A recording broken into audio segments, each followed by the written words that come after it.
esta tarde, Cristo del Calvario, vine a rogarte por mi carne enferma,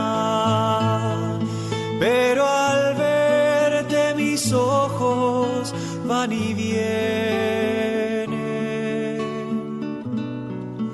De tu cuerpo a mi cuerpo con vergüenza, ¿cómo quejarme de mis pies cansados cuando veo los tuyos destrozados? ¿Cómo mostrarte mis manos vacías cuando las tuyas están llenas, llenas de heridas? ¿Cómo explicarte a ti mi soledad? Cuando en la cruz alzado y solo estás, ¿cómo explicarte que no tengo amor? Cuando tienes rasgado el corazón.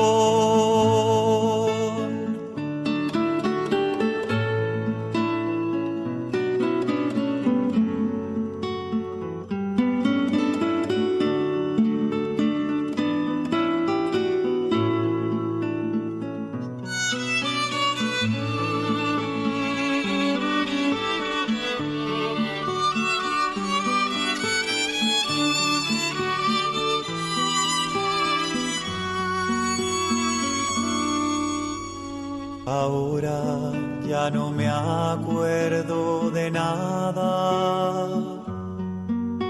Huyeron de mí todas mis dolencias. El ímpetu del ruego que traía se me ahoga en la boca pedigüeña y solo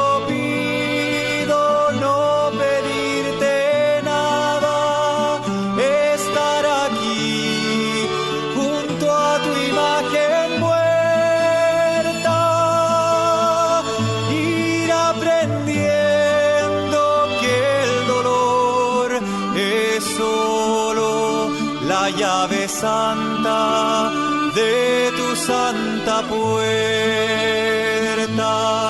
ir aprendiendo que el dolor es solo la llave santa de tu santa puerta. Buenas noches, mis queridos hermanos. Los invito para que desde sus hogares nos unamos a la celebración de estas 7 palabras, testamento del Señor en la cruz. En el nombre del Padre, del Hijo y del Espíritu Santo. Amén. Al comenzar nuestra celebración, los invito a acercarnos casi físicamente a la verdad del Calvario. Tratemos de superar barreras del tiempo para situarnos en aquella tarde memorable. Estamos en las afueras de Jerusalén. 3 cruces se levantan en el monte Calvario, recortando sus duras siluetas el horizonte. Esas 3 cruces son el centro del mundo y marcan la hora suprema de la historia de la humanidad. Allí está, en estos momentos, la presencia más intensa de Dios entregando a su Hijo por la vida del mundo. Allá, en medio de 2 ladrones, está muriendo el justo, el Hijo del Hombre, el hombre universal, Jesús de Nazaret, el Verbo divino de Dios, que se hizo hombre para conducirnos a la vida verdadera, y que ha sido rechazado por los suyos, por su pueblo, por los sabios de Israel, por las autoridades que teóricamente estaban obligadas a velar por la justicia. Dice la palabra de Dios: a los suyos vino y los suyos no le recibieron. Hermanos, Jesús agoniza en la cruz, rechazado, ignorado, menospreciado por su pueblo, abandonado a su suerte por sus discípulos, ignorado todavía por muchos de los que nos consideramos en este momento discípulos suyos. Con gran sentido de piedad los invito, mis queridos hermanos, como lo hace la Iglesia, a que meditemos las últimas palabras de Jesús. En ellas, Jesús nos entrega los sentimientos más hondos de su corazón. Son las últimas palabras nacidas del corazón humano del Hijo de Dios hecho hombre, palabras humanas y divinas, palabras de verdad, de amor y de esperanza, un tesoro incomparable de fe, de religión, de cultura y de humanidad. Vamos pues a meditar las palabras de Jesús con una actitud de fe, mis queridos hermanos. Es Jesús de Nazaret, el Hijo de María, el que anduvo por los caminos de Palestina predicando la bondad de Dios y la cercanía de su reino. Es el Jesús de las bienaventuranzas, el de la multiplicación de los panes, el de la resurrección de Lázaro. Lo han condenado a muerte por hablar bien de Dios, por anunciar su misericordia, por decir que Dios ama y perdona a los pecadores, por decir que todos los hombres son hermanos, por predicar el amor a los enemigos y la primacía absoluta del reino de los cielos. Ahora está ahí, en la cruz. Lo han clavado horriblemente en el madero para que se desangre, para que muera aborrecido y maldito. Mis queridos hermanos, Jesús siempre fue la palabra viva de Dios. Sus sentimientos, sus hechos, sus enseñanzas son la palabra definitiva de Dios, que nos dice sobre Él, sobre el mundo y sobre el otro. Fue palabra de Dios de una manera singular en esos últimos momentos de su vida, donde nos dijo lo que llevaba más adentro de su corazón. Las 7 palabras que vamos a meditar nacen del corazón de Cristo y del mismo corazón de Dios. Esas palabras expresan los sentimientos más hondos de Dios hacia nosotros. Vamos a escucharlas con reverencia, con gratitud infinita, con verdadera emoción. Son el testamento de Jesús, un mensaje de verdad y de vida que nos viene desde el inmenso y misterioso corazón de Dios. Escuchemos.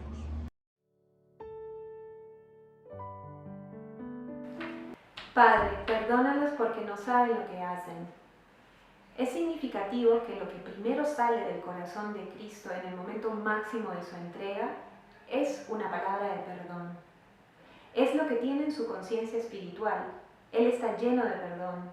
Nadie en un sufrimiento tan atroz formula frases pensadas o elaboradas. Allí se dice solamente lo que uno tiene en la punta del alma. Jesús tiene el perdón. Allí lo vemos pues. Apela por nosotros ante el Padre. Implora por nosotros el perdón porque no sabemos lo que hemos hecho. Es oportuno decir que Jesús, al decir que no sabemos lo que hemos hecho, no nos está eximiendo de nuestra responsabilidad de pecar. En su predicación y en sus obras, Él fue muy firme en anunciar la libertad del hombre frente al mal y frente al bien. Aquí más bien toca otra dimensión de ese no saber lo que hacemos. Él ve que la conciencia del hombre, luego del pecado original, se debilitó al punto que no sabemos distinguir entre el mal y el bien, y a la vez que sufrimos de una especie de torpor. que nos impide darnos cuenta hasta el fondo del peso del mal que cometemos. Conciencia debilitada, fragmentada, rota. A eso apela Jesús frente al Padre. Su apelación nos revela de que está colmado el corazón de nuestro Señor Jesucristo, está colmado de ternura. Ve nuestra profunda fragilidad y vulnerabilidad frente al mal y se compadece. Sí, el Cristo hecho pedazos y molido por nuestras culpas, se compadece. Él pide un perdón que nos reconstituya, que nos haga hombres y mujeres que gocen de conciencia y de libertad. Ante la meditación de esta primera palabra cabe preguntarnos, ¿cómo me miro yo frente a mis males cometidos? ¿Me autocondeno? ¿O me atrevo a mirarme con los ojos de ternura y de compasión de Jesucristo? Y por otro lado cabe la oportunidad de preguntarnos, ¿cómo está mi conciencia? ¿Dejo que Dios me la vaya fortaleciendo y formando para ser una persona realmente libre?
Hoy el Señor en su segunda palabra nos dice, te aseguro que hoy estarás conmigo en el paraíso.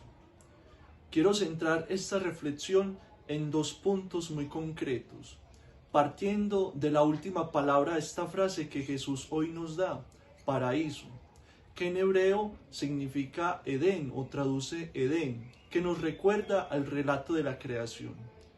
El primer punto que quiero proponerles es que Jesucristo hoy, desde el árbol de la vida, desde el árbol de la cruz, nos dice que guardemos la esperanza. Le dice al buen ladrón, te aseguro que hoy estarás conmigo en el paraíso. Es decir, la vida del cristiano no termina con la muerte.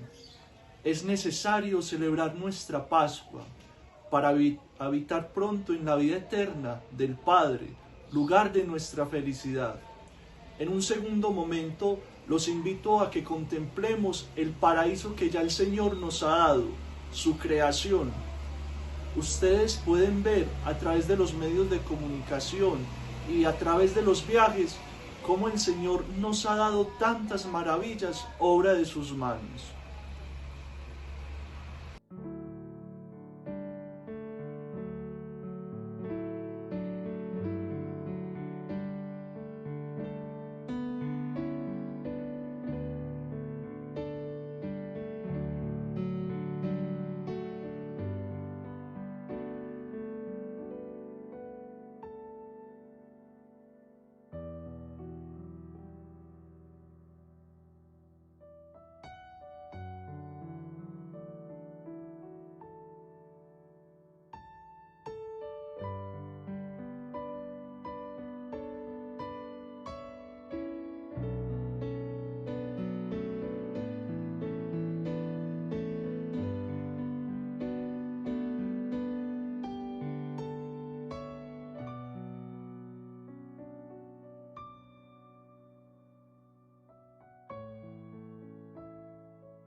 Tercera palabra de Cristo en la cruz, del Evangelio según San Juan.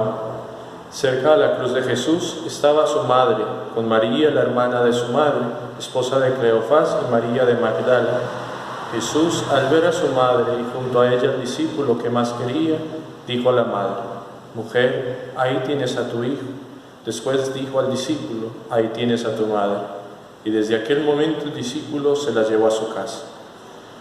María es el signo del pueblo elegido, es el signo de la familia de sangre de Jesús. Junto a la cruz de Jesús se encuentra Israel, el pueblo de Dios. El discípulo amado es el signo del pueblo escogido en la nueva alianza, de los nuevos seguidores, de la familia no de sangre, sino la familia del reino de Dios. Todos nosotros somos discípulos amados si escuchamos la palabra y la ponemos por obra. A los discípulos amados, el Padre nos ama y no quiere que nos quedemos solos. Jesús ama a su madre y no quiere que quede desamparada. Por eso el Padre nos ha dado una madre, la Iglesia, prefigurada en María. Por eso Jesús le ha dado a su madre María un hijo, el discípulo amado, el cual nos simboliza a todos nosotros. María, como el discípulo, hacen suya la palabra de Jesús en la cruz y se convierten en familia. Y nosotros ya hemos hecho nuestra la palabra de Jesús y aceptamos la Iglesia, nuestra madre, como nuestra familia, en la cual somos todos misioneros de la palabra.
Cerca de la hora novena, Jesús clamó a gran voz diciendo: Elí, Elí, lema sabactani. Esto es: Dios mío, ¿por qué me has abandonado? Nuestro buen pastor, aquel que sube a la cruz para dar su vida por sus ovejas, aquel pastor fiel y bueno que nos cuida con ternura cada día de nuestra vida, se siente completamente solo, abandonado, traicionado incluso de sus más cercanos. Clama con fuerte voz: Dios mío, Desde su humanidad dolida y sola no olvida que tiene un Padre. En el momento de mayor sufrimiento para el Señor, clama a quien es todo para Él. ¿Cuántas veces en nuestras noches oscuras, en momentos de sufrimiento, fragilidad, incertidumbre, como en el que nos encontramos en estos tiempos, nos olvidamos que tenemos un Padre bondadoso? Quizá intentamos creer, pero en el fondo de nuestro corazón la tormenta interior nos hace perder la fe y nos damos cuenta que no era tan firme como pensaba. Así como los apóstoles asustados en la barca le decían a Jesús: Maestro, ¿no te importa que nos hundamos? Jesús toma esta frase del Salmo 22 para expresar su gran desolación. Sintió el abandono más grande que los evangelios testimonian. Hoy también le preguntamos: ¿dónde está, Señor, en estos momentos de incertidumbre, de dolor y de angustia que vivimos? Nos sentimos vulnerables, necesitados de nuestro buen pastor, para que nos lleve a aquellos verdes campos y fuentes tranquilas, para reparar nuestras fuerzas. Jesús vivió la experiencia del abandono en la cruz. Conoce este momento, sabe lo que vivimos más que nadie. Por eso, abandonémonos también en Él, para que nos abrace desde la cruz y nos ayude a enfrentar los momentos de desolación con esperanza. ¿Cómo está mi fe? ¿Cuál es mi actitud con el Señor en los momentos de desolación?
Quinta palabra, tengo sed, del Evangelio según San Juan.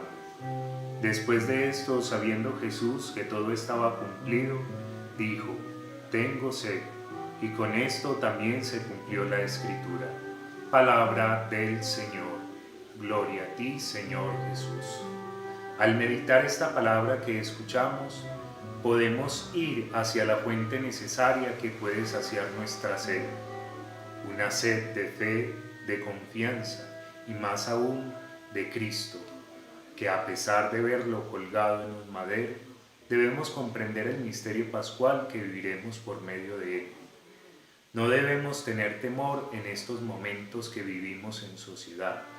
Debemos aferrarnos a la confianza del Padre, para así saciarnos de su amor y su misericordia, como agua de vida que baja como una fuente de salvación y esperanza en este momento de temor y de tiniebla.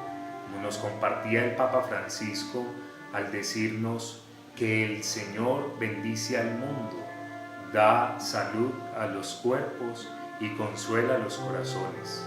Sabemos que tú nos cuidas, Señor. Debemos tener presentes estas palabras que nos presenta el Papa Francisco para afrontar esta situación en la que vivimos actualmente.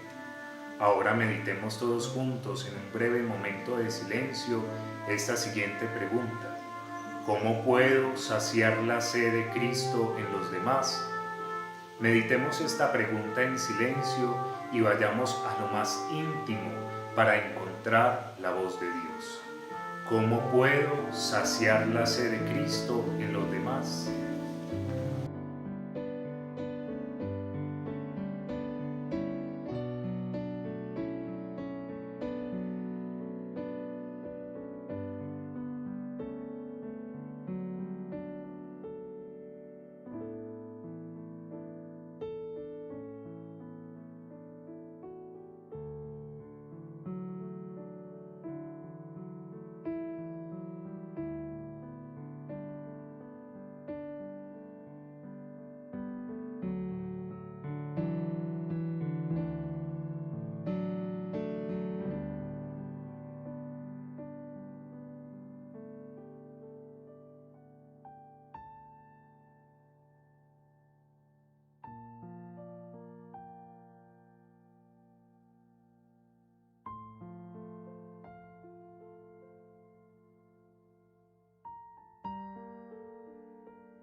Todo está cumplido. Juan 19:30. Jesús antes de su muerte ora. Aunque está sumido en la más profunda oscuridad, se dirige a su Padre, se mantiene en su presencia. Y al ponerse en su presencia, experimenta esa profunda paz, esa profunda calma que proviene de ponerse en las manos de su Padre y el deseo de querer entregarse totalmente a Él. Jesús en la cruz transforma la muerte en un acto de entrega, en un acto de amor hasta el extremo. Con profunda paz, Él puede decir, todo se ha realizado. Aquí resuenan en nuestro interior especialmente las palabras del inicio del lavatorio de los pies, cuando Jesús, habiendo amado a los suyos, los amó hasta el extremo. La palabra cumplido, expresada en el Evangelio, tiene un profundo y un hermoso significado. Como sabemos, la Biblia fue escrita en griego. La palabra cumplido en griego es tetelestai. Esta palabra proviene del vocablo telos, que significa el fin en el más alto grado, el fin último según la naturaleza, la finalidad que permite entender un objeto o un proceso en su totalidad. No solo tener un propósito, un sentido, sino que en la finalidad de nuestra vida vaya más allá del fin en sí mismo. Por eso podemos decir que Jesús completa la totalidad del amor en la cruz. Nadie nos ha amado como Él lo ha hecho. Al decir que todo está cumplido, significa que su amor se convierte en un acto de transformación. Su entrega hasta el límite no tiene límite. La muerte se abre a la vida. Por su entrega en el grado más alto, el hombre puede ser partícipe de la gloria de Dios, de la eternidad. En esencia, eso es lo que tetelestai significa. Jesús no solamente terminó una obra en la cruz, sino que al mismo tiempo comenzó otra. La cruz es el fin y el comienzo. Donde todo termina, Jesús hace que comience la vida. Ha sido el fin de la era de la ley y el comienzo de la era de la gracia. En esta transformación, Cristo nos ha implicado a todos, arrastrándonos dentro de la fuerza transformadora de su amor. Por eso nuestra vida se convierte en ese paso, en esa transformación. En la cruz, cuando todo está cumplido, nuestra vida comienza a estar abierta a este sentido último, a este fin que no conoce fin. Desde el momento de la entrega de Jesús en la cruz, podemos ser partícipes de un amor eterno, de un amor que no termina, de un amor al que aspiramos eternamente y al que aspira toda nuestra vida. La resurrección, la eternidad, hasta que podamos decir que todo está cumplido.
Séptima palabra de Jesús en la cruz.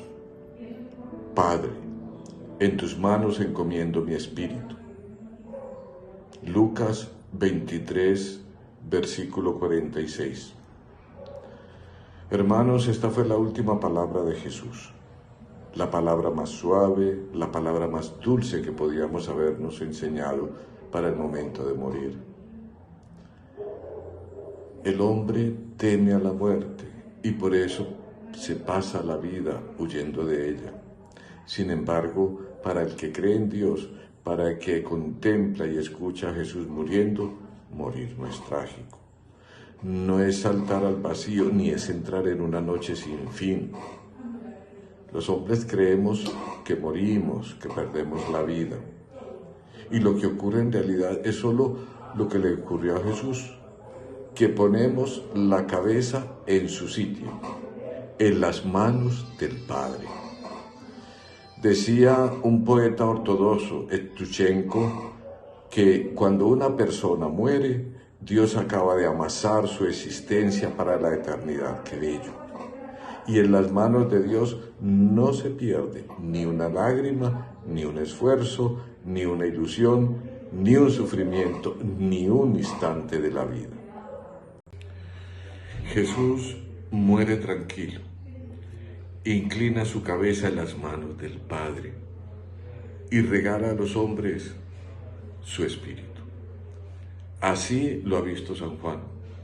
Este espíritu de Jesús continuará su obra en el tiempo, haciéndolo todo nuevo. Nueva la relación con Dios, como hijos en el Hijo. Nuevo el culto y la oración, no en la angustia, sino en la alabanza. Nueva la vida entera, construyendo su reino de amor. Nueva la muerte, entendida como el final, no como el final, sino como la cuna de vida que ya es eterna.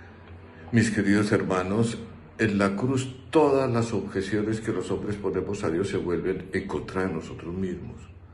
En la cruz nos damos cuenta de que en realidad nuestras rebeldías contra Dios por la existencia del mal y de la muerte no hacen más que darnos a entender que el problema último del mal está en nuestro corazón, en nuestro pecado.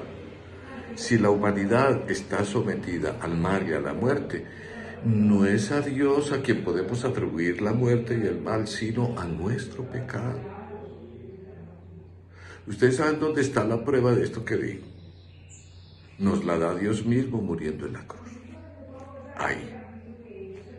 Solo Dios ha podido soportar hasta el final el absurdo de la muerte, y una muerte cruel, con gran sufrimiento, pero sin miedo, porque solo Dios ha sido inocente, porque solo Él no conoció el pecado, que es lo que produce en nosotros el miedo a morir.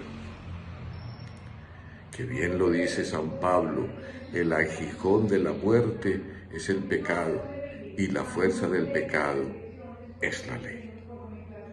Por eso, el mal y el miedo, mis queridos hermanos, a morir han sido superados en Cristo en la cruz. Mis queridos hermanos, con qué paz mueren los santos. Qué bien lo sabía Teresa de Jesús, que escribió aquel verso tan maravilloso. Vivo sin vivir en mí, y tan alta vida espero, que muero porque no muero. Fíjense, el centurión al ver morir a Jesús alaba a Dios. Dice San Lucas, a esta alabanza los invito yo ahora. Alabanza a Dios Padre, por ser amor y paternidad. Alabanza a Jesucristo, el Hijo encarnado, por habernoslo revelado al Padre, con su vida y con su muerte. Alabanza al Espíritu Santo, porque ha hecho posible que esta buena nueva llegara a lo largo del tiempo a nosotros. A ti, Señor, todo honor, toda alabanza, por los siglos de los siglos. Amén.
Así concluimos esta meditación sencilla de las 7 palabras de Jesús en la cruz. Jesús nos deja su palabra, nos da su testamento pendiendo de una cruz. Jesús es el Verbo, la palabra de Dios que ha enmudecido y ha silenciado el mundo con el misterio de la cruz, pero ahora reposa en nuestros corazones su palabra como la semilla que se siembra, esperando que pueda dar fruto, que pueda resucitar en nosotros. Jesús enmudece en la cruz, ahora habla a través de tus palabras, a través de tus gestos, a través de tus obras. Ahora habla en cada creyente que se dispone a escuchar, meditar, contemplar su palabra y hacer la vida con sus hermanos como verdaderos misioneros de la palabra. Te invito a finalizar con esta oración del Padre Antonio Chevrier. Oh Verbo, oh Cristo, qué bello y qué grande eres. ¿Quién acertara a conocerte? ¿Quién pudiera comprenderte? Haz, oh Cristo, que yo te conozca y te ame. Tú que eres la luz, manda un rayo de esa divina luz sobre mi pobre alma, para que yo pueda verte y comprenderte. Dame una fe en ti tan grande, que todas tus palabras sean luces que me iluminen, me atraigan hacia ti y me hagan seguirte en todos los caminos de la justicia y de la verdad. Oh Cristo, oh Verbo, mi Señor y mi único Maestro, habla, que quiero escucharte y poner en práctica tu palabra. Quiero escuchar tu divina palabra, que sé que viene del cielo. Quiero escucharla, meditarla, practicarla, porque en tu palabra está la vida, la alegría, la paz y la felicidad. Habla, Señor, tú eres mi Señor y mi Maestro. Quiero escucharte solo a ti. Amén.